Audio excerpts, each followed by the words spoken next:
Muy buenos días, bienvenidos a esta charla, curso de Derechos y Obligaciones ante el Instituto Nacional del Fondo Nacional de la Vivienda. Pues bien, mi nombre es José Rodríguez Sánchez y voy a estar con ustedes en esta plática. Como ustedes saben, la temática o el temario es de 9 a 11, la primera sesión. De 11 a 12 tenemos un break y regresamos a las 12 para concluir con la plática. Bien, pues vamos, sin más preámbulo, vamos a iniciar con esta plática. ¿Qué es el Infonavit? Creo que antes de iniciar, pues es importante tenerlo para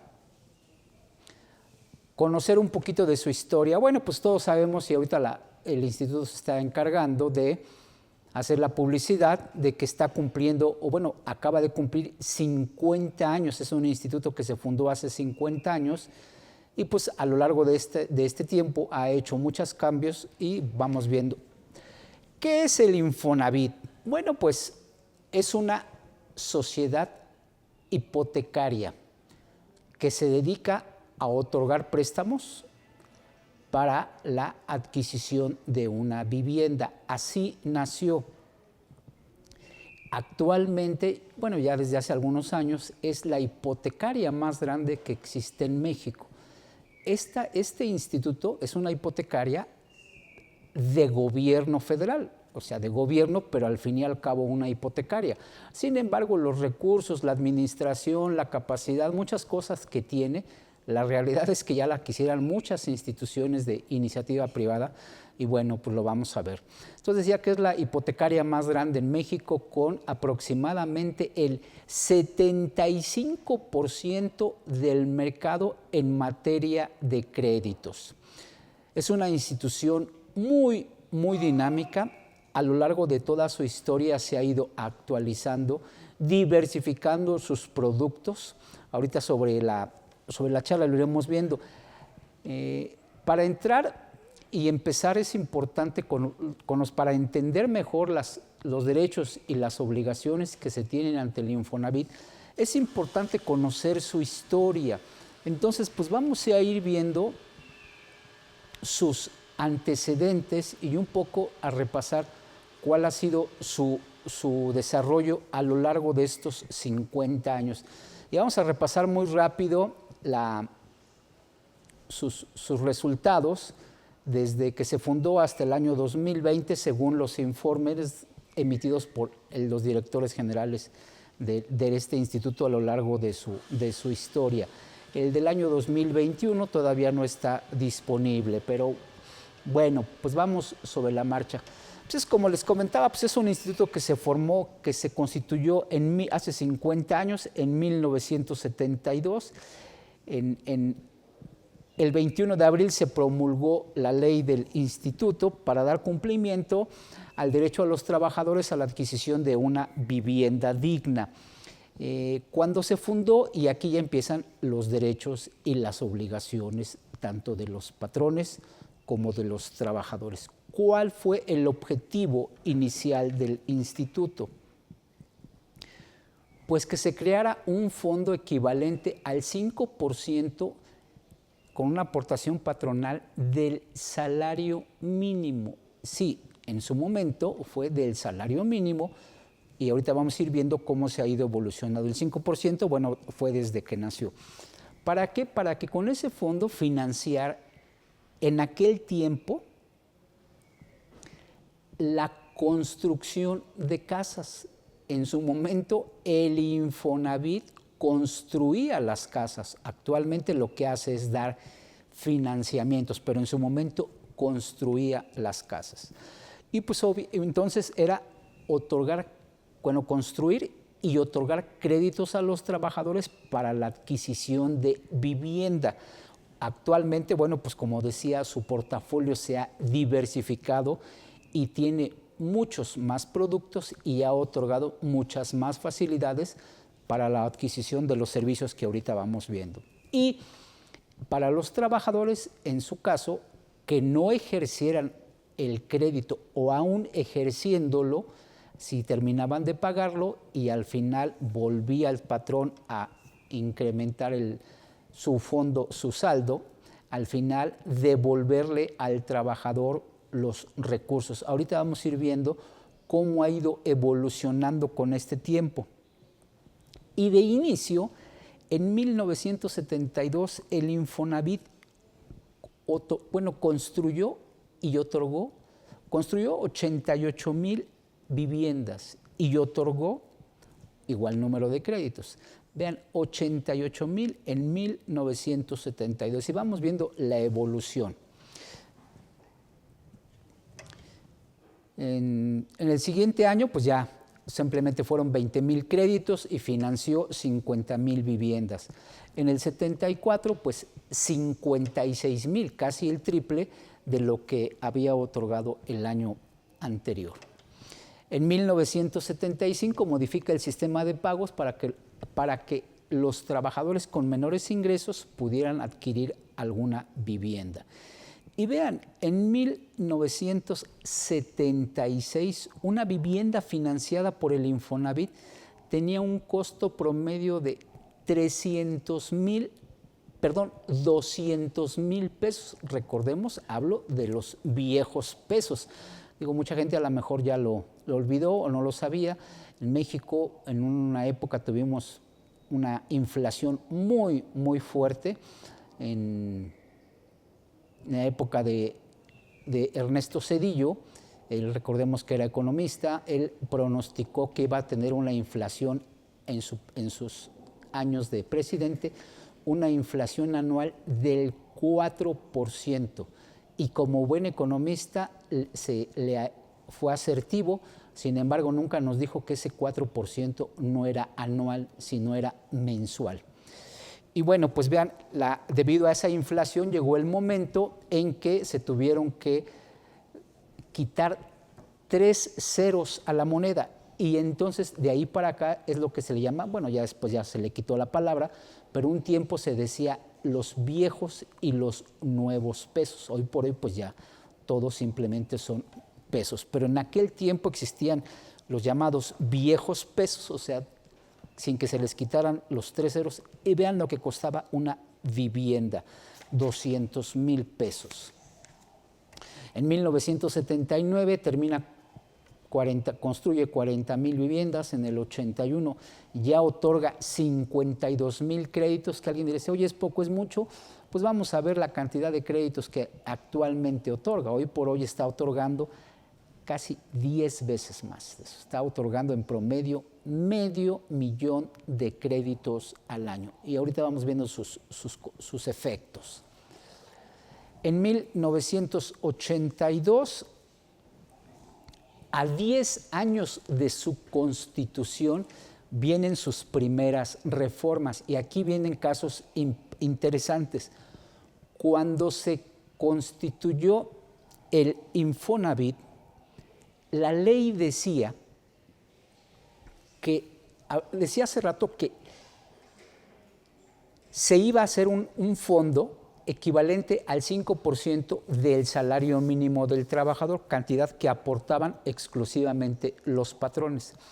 Pero la ley decía en su momento que en el año 11 se le iba a devolver al trabajador su aportación del año 1, en el año 12 su aportación del año 2 y final, es decir, solo se iba a estar fondeando el equivalente a 10 años y con eso se suponía que iba a operar el instituto. Sin embargo, pues llegó el año 10 y sorpresa. Para quienes estaban esperando la devolución de ese dinero, se reformó la ley y se quitó esa ventaja. Antes de continuar, déjenme mencionarles que por primera vez en CADEFI estamos impartiendo 2 cursos en vivo, donde podrán ver el contenido de ellos al mismo tiempo. El otro curso es el diplomado de manuales con el contador José Luis Lozano y este curso que estamos viendo. Entonces, pues por primera vez estamos impartiendo 2 cursos a la vez y ustedes tendrán la opción de ver ambos. Sabemos que quedan grabados y los pueden alternar uno o el otro, o ustedes decidirán en su momento cuál pueden ver. Bien, Bueno, entonces continuamos con esto. Estaba comentando, y es por eso que yo decía que es importante conocer la historia del instituto. Decía que cuando se fundó, cuando nació, el objetivo era que cada 10, bueno, que se hiciera una bolsa por 10 años y a partir del año 11 reintegrar al trabajador lo que el patrón había aportado por su cuenta al trabajador. Sin embargo, llegó el año 10 y se reformó la ley y eso no operó. Sabemos que al día de hoy sí existe esa devolución, pero solo cuando el trabajador cumple 65 años y esté pensionado por parte del Seguro Social. Lo vamos a ver un poco más adelante. Y a partir de ese año inicia o se estableció el descuento a los trabajadores equivalente al 1%, a los trabajadores que tenían crédito para dar mantenimiento a las unidades habitacionales que había construido el instituto. Y decía hace rato que cuando nació la ley se aportaba el 5% sobre el salario mínimo. Y a partir de este año, en 82, cuando cambia la ley, lo que se modifica es que ahora la aportación sigue siendo del 5%, pero ya no sobre el salario mínimo, sino el equivalente al salario base de cotización, de aportación, es decir, al salario diario integrado, lo que conocemos al día de hoy. Y finalmente, bueno, pues en 10 años el instituto celebra, vean, en 10 años había otorgado 302,000 créditos. En 10 años, decía hace rato, que hoy por hoy otorga casi 500,000 créditos en un año. Bien, en este año de 1983 termina la construcción de la unidad habitacional El Rosario. ¿Por qué lo menciono? Porque nada más para que vean la magnitud, digo, para quien no lo sepa, de esa unidad, que es enorme. En su momento, en esa unidad había más habitantes que en todo el estado de Chihuahua. Y bueno, pues sabemos que el estado de Chihuahua territorialmente es el más grande del país. Y vean, en una simple zona, la unidad habitacional El Rosario, había más habitantes que en todo ese estado. Luego en 1986, que yo decía que es un instituto dinámico, empieza a preocuparse más por el trabajador y otorga ciertos beneficios para los trabajadores cuando tienen una incapacidad permanente o más por invalidez definitiva, les cubren los seguros, es decir, bueno, pues tienen cierto privilegio los trabajadores.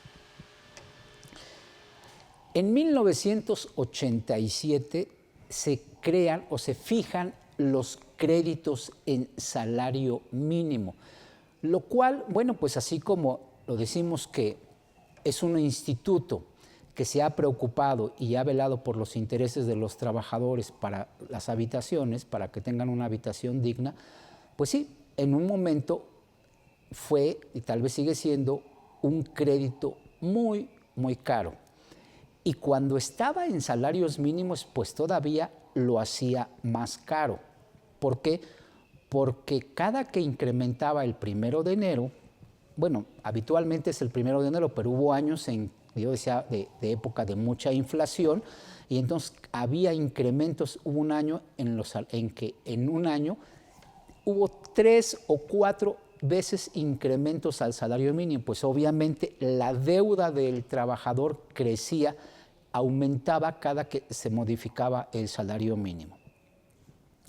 Y bueno, pues todo son cuestiones de ir ajustando. Cuando nació el Infonavit se otorgaban créditos con una tasa fija, y cuando vino esa época de inflación, pues ellos tuvieron, digamos, ciertos problemas, porque pues un crédito que debía de pagarse, por decir algo, en 20 años, pues se pagaba en 10 años. ¿Por qué? Pues porque los incrementos a los salarios eran muy altos, y como la tasa de interés era fija, pues ahí es donde se amortizaba más rápido. Por eso es que el Infonavit cambió o convirtió los créditos, a veces salarios mínimos, para que se actualizaran automáticamente con la modificación al salario mínimo. Pero esto los hizo muy caros y bueno, vamos a ver más adelante qué es lo que sucedió. En 1988, para ese año, ya se habían entregado 665,000 créditos, pero vean, en 12 años se habían entregado 665,000 créditos. Una vivienda financiada por el Infonavit en 1988 tenía un costo promedio de 31 millones de pesos. Insisto, de los viejos, acuérdense de aquella época, pero vean cuánto costaba, vimos hace rato lo que costaba una vivienda unos cuantos años atrás, pero fue una época inflacionaria muy, muy fuerte. Bien, en 1989, bueno, pues ya otorga 71,000 créditos en ese año, donde en promedio, bueno, pues las familias eran de 5 personas por familia, y entonces se decía que el Infonavit había beneficiado a 365,000 personas. Para 90 otorga 85,000 créditos, para 91 duplica prácticamente el número de créditos, ya está otorgando, o bueno, había otorgado en ese simple año 160,000 créditos. Luego, en 1992 viene una gran reforma donde nacen las administradoras de fondos para el retiro, las famosas AFORES. Y consecuentemente el Infonavit dejó de administrar de manera directa los recursos de los trabajadores y pasaron a las AFORES. Entonces, evidentemente tuvo que reformarse la ley del seguro del Infonavit, y dentro de los cambios que hubo para ese año, bueno, pues desaparece la continuación voluntaria para efectos de Infonavit. Se establece ya formalmente que la devolución del fondo de ahorro de los trabajadores solo será cuando el trabajador cumpla 65 años. Decíamos que esto es un derecho que tienen los trabajadores y, dicho sea de paso, que no los engañen, que les van a ayudar a obtener la devolución antes de eso. La verdad es que eso no es así. Para obtener la devolución se tiene que estar pensionado por parte del Seguro Social, y sabemos que la pensión por cesantía o vejez simplemente es a partir de los 60 años. Aquí se establecían los 65 años. Se amplía el plazo para pagar un crédito del Infonavit a 30 años. ¿Y por qué hago mucho hincapié en esto? Porque, bueno, todavía hoy podemos tener créditos muy antiguos y vamos a ver sus consecuencias o sus efectos en la retención que se tiene que efectuar a los trabajadores para que amorticen sus créditos. Decía yo hace un momento que el crédito del Infonavit era caro, o podemos decir que sigue siendo caro, y vean, 30 años, pues la verdad es que es muchísimo tiempo. Y es tan caro, y la ley desea que si un trabajador durante 30 años consecutivos es puntual en el pago de su amortización, es decir, que no hubiese dejado de pagar ni una sola mensualidad, ya sea a través de la retención que efectuaba el patrón, o bien si se quedaba sin empleo, el trabajador lo cumplía de manera voluntaria, y pasaban 30 años y el trabajador no liquidaba el crédito, el Infonavit decía, no te preocupes, ya se te condona tu deuda, sea el saldo que sea, y ya queda finiquitada tu deuda. Claro, el trabajador ya había pagado como 3 o 4 veces el valor de la casa, pero bueno, legalmente seguía teniendo una deuda, y el Infonavit la condonaba. 30 años para pagar un crédito de vivienda.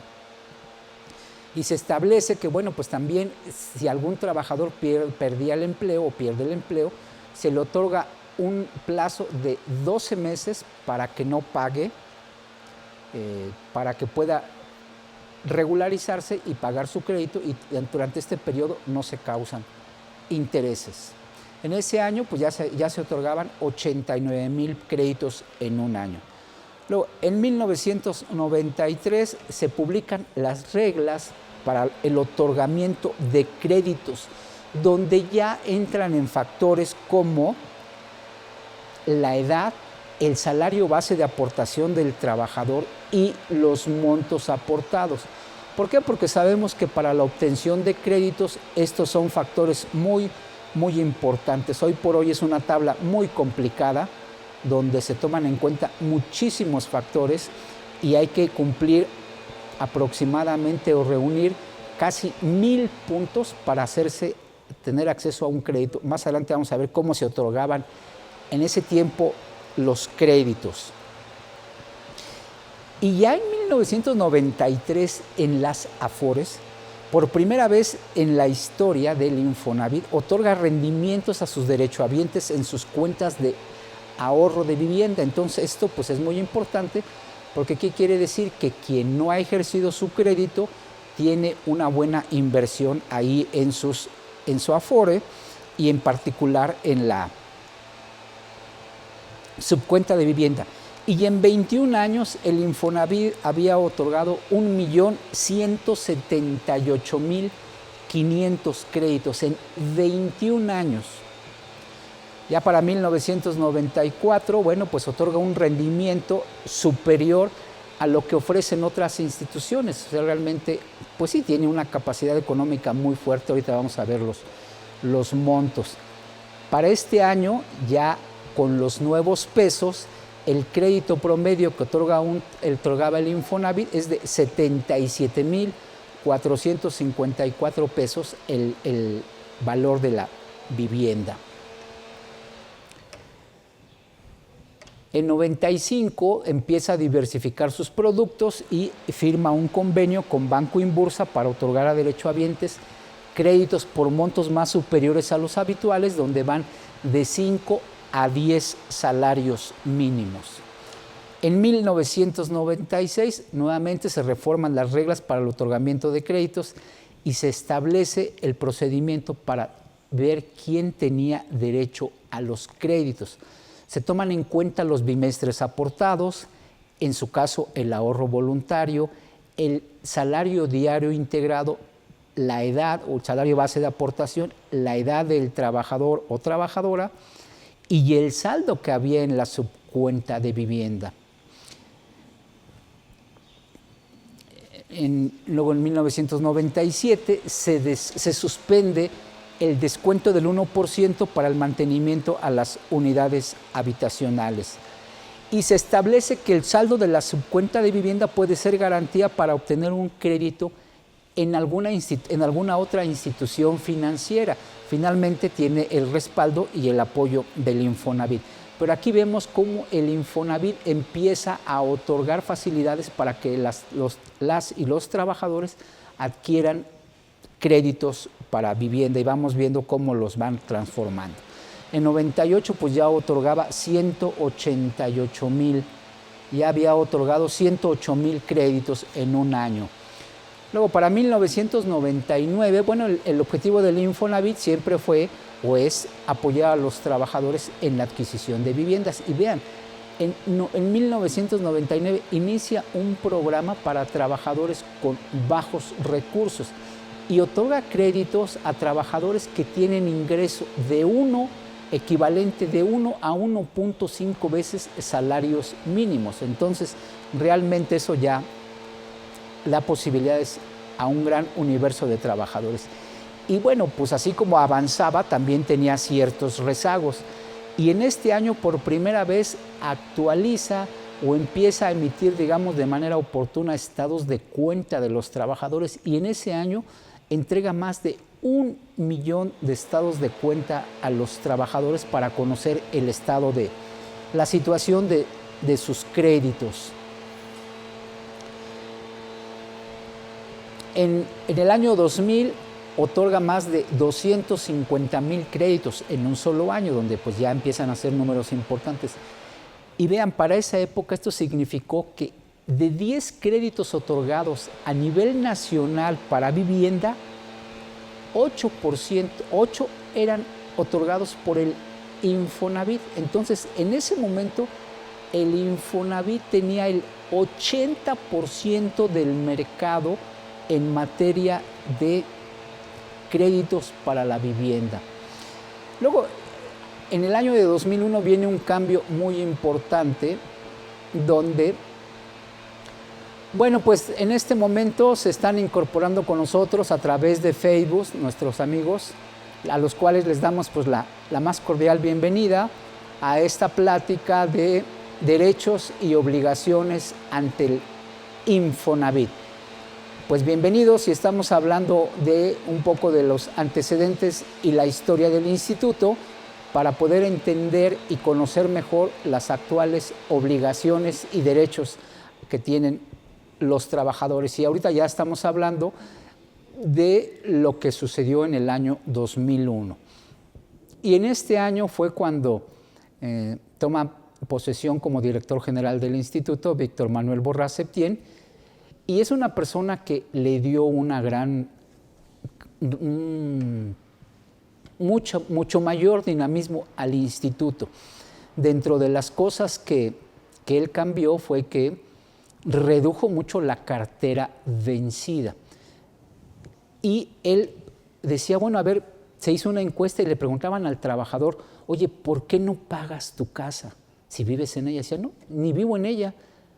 ¿Cómo que no vives en ella? Pues a mí ni me preguntaron, a mí me dieron una casa y pum, sabrá Dios dónde, porque decía hace rato en la historia que el Infonavit en su momento construía casas, después ya otorga créditos, pero en su momento el trabajador no elegía dónde quería su casa. Simplemente el Infonavit le decía, eres asignado a un crédito, si te interesa, tu casa está en tal lugar. Pero al trabajador no le preguntaban si le gustaba, si la quería, etc. Obviamente el trabajador podía denegarlo, ¿no? Pero entonces es cuando cambian las reglas del instituto, y entonces es donde ya se permite que el trabajador adquiera el crédito para una vivienda que él escoja en el lugar que él quiera para que realmente disfrute la casa, y eso le ayudó mucho a disminuir la cartera vencida que tenía el Infonavit, y alcanzó rangos de niveles internacionales. Con todo este tipo de reformas, pues se empiezan a apoyar a los trabajadores en reestructurar créditos, y eso hace que finalmente se reduzca la cartera vencida. Y para este año ya se otorgaban 275,000 créditos, o se otorgaron en un año 275,000 créditos. Decíamos de que se redujo la cartera vencida y ya alcanza un índice en función de la cartera total de menos de un dígito, una cartera vencida de 9.48%. Y el rendimiento real de la subcuenta de vivienda, es decir, ya descontada la inflación, es de 2.75%. Esto, bueno, pues debemos tomarlo como una posible opción para poder ejercer una inversión al efectuar aportaciones voluntarias a la subcuenta de retiro. Finalmente es un muy buen rendimiento el que otorga. Y luego para 2004, bueno, pues ya festeja que logra en toda su historia otorgar 1 millón de créditos a los trabajadores. Incrementa la recaudación, llega a una cifra, vean, en su historia había otorgado un año antes 1 millón de créditos, y para 2006 ya había llegado a 4 millones de créditos. Realmente creció muchísimo el dinamismo del instituto y el número de créditos, y decía que, bueno, pues se volvió una institución de clase mundial, donde pues sí, afortunadamente pues sí ha tenido muy, muy buenos resultados, y lo vamos viendo. Para 98, en el puro año de 98, yo les decía que ya actualmente otorga más, y desde ahí para acá aproximadamente 500,000 de créditos por año. En el 2008 otorgó créditos a 494,000 personas, de los cuales 313,000 es para trabajadores con ingresos de menos de 4 veces el salario mínimo, es decir, realmente se enfocó en beneficiar a los trabajadores con menores ingresos.